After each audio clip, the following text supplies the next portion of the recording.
Excellences, Mesdames et Messieurs les chefs d'État et de gouvernement, Excellences, Messieurs les premiers ministres du Canada et de la Jamaïque, Excellences, Monsieur le secrétaire général des Nations Unies, une année après l'apparition de ce que nous espérions être une crise sanitaire éphémère, nous voici réunis ce jour à l'initiative conjointe de leurs Excellences, Messieurs Justin Trudeau, Premier ministre du Canada, et Andrew Holness, Premier ministre de la Jamaïque, sous l'égide du secrétaire général des Nations Unies, afin d'envisager ensemble les mécanismes pouvant être mis à contribution pour financer le développement à l'ère de la COVID-19 et après. En effet, outre les pertes en vies humaines que nous ne cesserons de déplorer, la pandémie a eu pour corollaire d'exposer de nombreux pays à un risque élevé de surendettement. Cette réalité inquiétante, découlant du ralentissement de l'activité économique à l'échelle mondiale, en ce notamment de la réduction du flux des échanges et de la circulation des capitaux, assombrit jour après jour l'avenir de l'humanité et nécessite une réaction responsable et durable de notre part. Parmi les États les plus sévèrement touchés par les effets collatéraux de la pandémie se trouvent certains pays africains. En effet, bon nombre de nos États font face aujourd'hui à la nécessité urgente de bénéficier non seulement d'un accès aux liquidités, mais également à un allègement ciblé de leurs dettes en vue d'envisager une certaine relance de l'activité économique sur les plans national, régional et continental, ainsi que mondial. À cet égard, il vous souviendra que les principaux bailleurs de fonds avaient décidé, en mai 2020, de la mise en œuvre de l'initiative de suspension du service de la dette en faveur des pays en développement, ISSD en sigle,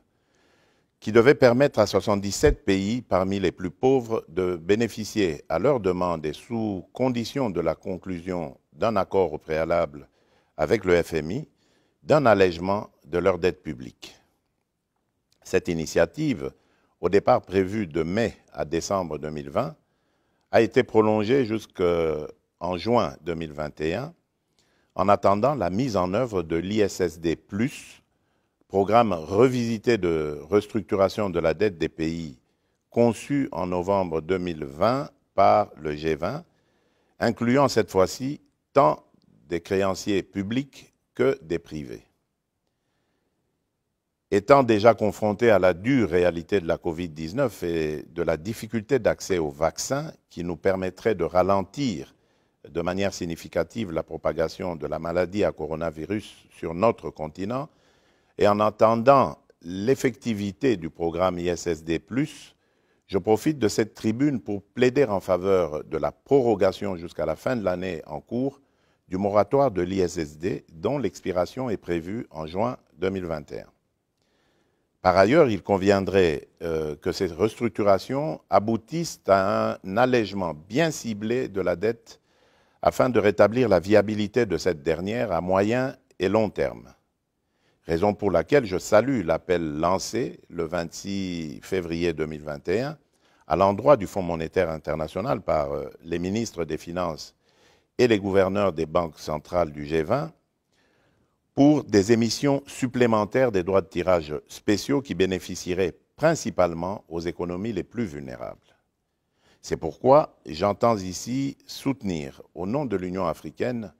l'idée d'une réforme de l'architecture mondiale actuelle en y apportant une meilleure coordination entre les créanciers. Cela en créant un forum plus large, réunissant tant les créanciers bilatéraux, multilatéraux que ceux du secteur privé pour convenir de concert des conditions du règlement de la dette pendant et après la pandémie de la COVID-19. Excellences, Mesdames et Messieurs, en outre, il serait primordial que ces restructurations ne conduisent pas à la réduction de la dette publique au développement. En effet, et pour conclure, il demeure de garder à l'esprit la responsabilité qui nous revient à tous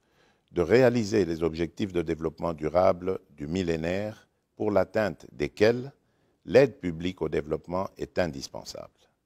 Je vous remercie.